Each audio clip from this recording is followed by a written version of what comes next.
When it comes to our mental health journey or our journey in life in general, I think a major mistake that we make sometimes is we place too much of pressure on ourselves to heal by a certain deadline and to do things like other people are doing. Even if you are someone who hasn't suffered from any mental health issue, you haven't had a history of depression, you still should not be comparing yourself with other people's journey. And sometimes this is so subtle, the idea of comparison and competition, that you don't even realize that you're doing something because other people are doing it.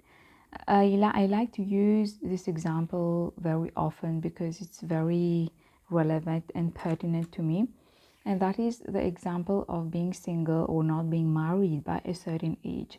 I have to admit that there was a point where this really used to get me. And I was the one who was doing that injustice to myself. I was bashing myself, bringing myself down, torturing myself, and telling myself that my worth lies in having a partner.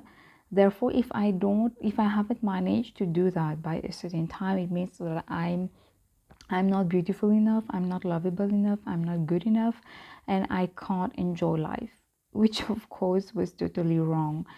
And in doing so, I created my own unhappiness. There were so many times where I attended events where I didn't even enjoy myself because I was so busy having pity for myself. And I missed perhaps lots of opportunities to enjoy lots of other things, which being single or being in a relationship, like, it doesn't affect that, you get what I see.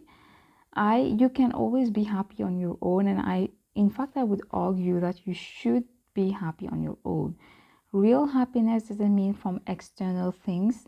Even if you have a partner who loves you and you love them back, your the conditions of your well-being do not depend on that person. So yeah, my point is, I was talking about, if you are someone who has been through a lot in life, especially if you have struggled with your mental health, if you have struggled with depression, anxiety, or maybe you're still struggling with anxiety, overthinking, OCD, or I don't know what issue you might have, a phobia, or any kind of disorder that you might have, then I would urge you to please be gentle with yourself. It's good to motivate yourself, it's good to push yourself hard, it's good to set goals and be in that hustle mode where you want to achieve things, you want to feel like you're doing something with your life. But it's also important not to get too far in that notion of, leveling up and hustling always. You should not feel guilty for sometimes if you're not feeling that great, or if you feel like you're not being productive, then that's also fine. Use that time for healing and don't push yourself to the level where you're trying to compare yourself with other people, or you're trying to prove your worth to other people. Because your life is yours, what you do with your time, your energy, your goals are different from other people's goals. Always remember that the reason why God created you will not be similar to why God created other people. Doesn't mean that they are wrong, but sometimes, the conventional life that we see, and that we seem to think that this is what life should look like. Having a promotion by a certain age, having a baby by a certain age, having a partner, getting married by a certain age, or looking a certain way, having a certain kind of car or house. I think these things, for me personally, these are very superficial things. I'm not saying it's not important, but like, I have always been a very deep person. I like to know what kind of life I'm living, what kind of world I will be living tomorrow, what am I doing with my time, energy, my skills, my beauty, my money, everything. I don't want to live a superficial life where, I'm just accumulating shiny objects in order to impress people who are not even that important to me. And it brings me again to the notion of self-love, self-acceptance, and embracing your flaws and imperfections. There was a point where in my life where I really, again, I would overthink my appearance so much. I would overthink people's opinion of me so much. I would literally be a people pleaser just so that people wouldn't be displeased with me. I would say yes or no even when I didn't feel like it. And I would basically sometimes do things which didn't even resonate with me. But today that has changed, and I can proudly say that I've reached a level where I'm now actually okay with not being liked. I don't feel any desperate need to get people to agree with me or to like me or to talk to me. If you don't want, then fine. I am secure enough in my life and confident enough to know that I don't even need to have a group of people who agree with me. I am not afraid of my own company. I am not afraid of being alone. And I'm certainly not afraid of speaking my mind and being myself. I think that's probably the number one quality that I like with myself. Even if all people, like, I don't go with the crowd, I don't blindly follow people. And I think that's perhaps the most interesting and enjoyable part of my healing journey that I'm discovering, you could say. The journey is very long and gradual and slow. It's not like all of a sudden all of your trauma will be healed. I can say that my journey of healing has begun perhaps 10 years ago, if not more.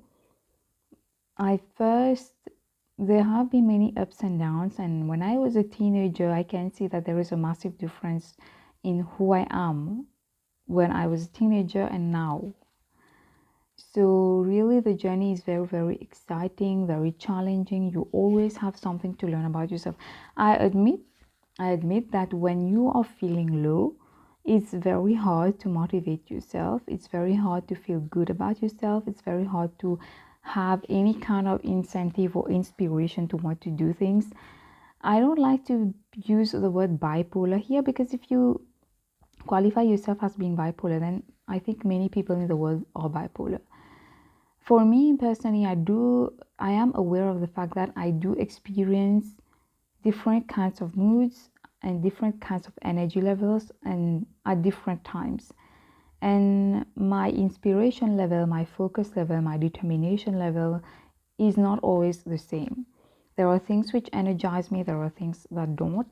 And I'm trying to become more aware of that because let's face it, like one of the biggest challenges we face as an adult is how to preserve our energy and time and resources for things that really matter, because there are millions of things to do, errands to run, people whom you have to interact with, there are appointments, there are so many things we have to get done as an adult. And I do think that it's possible to create a life that you're excited about.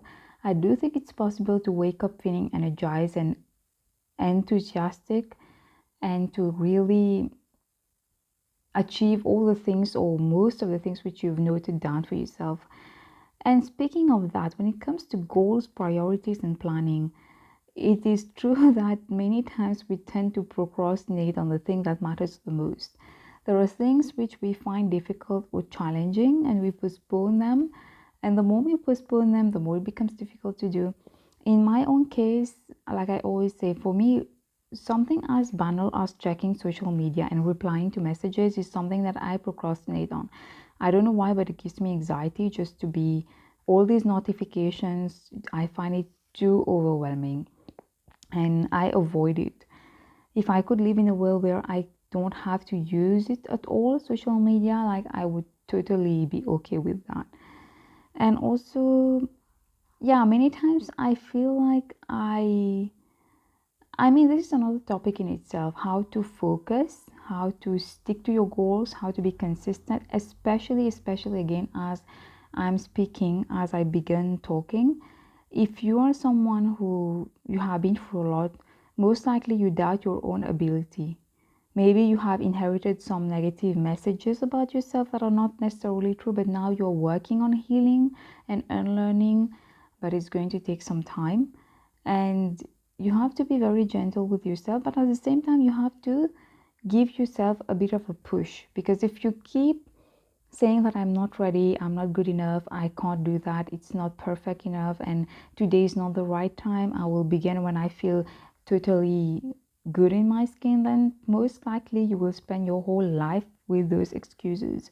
Just like if I can use the example of working out, there were many times in my life where I didn't feel like it. I felt like my body, like I just want to, I just want to stay on a couch and be lazy. But then I remind myself of the multiple benefits of working out, which are many. I've never done a workout and regretted it. So for me, that itself is enough as a reminder, as an inspiration. I don't have to continue procrastinating because I know I'm going to feel amazing after I do it. Just like any other goal or hobby or anything that you want to do, maybe you want to start gardening, maybe you want to start blogging, painting, doing embroidery, or cooking. I would just urge you to create the atmosphere in order to encourage you to do that. And if you really enjoy what you're doing, then I don't think it's going to be hard to motivate yourself to do that. Maybe the question, maybe the reason why you're not being able to motivate yourself to do something that seems important is because actually it's not important to you. If it was important to you, if you were passionate about it, you wouldn't have to try so hard to convince yourself to do it. So you really ask yourself, is it really something you want to do, or is it something that you feel people are telling you you have to do? Just be slightly more careful about that, and I'm sure that you will get all the answers you need at the right time. For my own part, I still feel like although I have made massive progress in my journey, I feel like I have healed like really more than 50% by the grace of God. Really very, very grateful about that. But I also feel like I'm hungry for more. I am the type of person, I feel like I'm constantly wanting to do stuff, learn stuff, and improve the quality of my life, improve the quality of my thoughts, and most importantly, improve myself as a human being. So keep taking care of yourself, keep giving yourself love unconditionally. Don't focus on what the world is doing because your story is unique. And like someone I know likes to remind me, you are the chosen one. So even if your journey seems strange, complicated, unconventional, and you feel like you're the odd one, you're not the odd one, you're the special one, and you're the chosen one.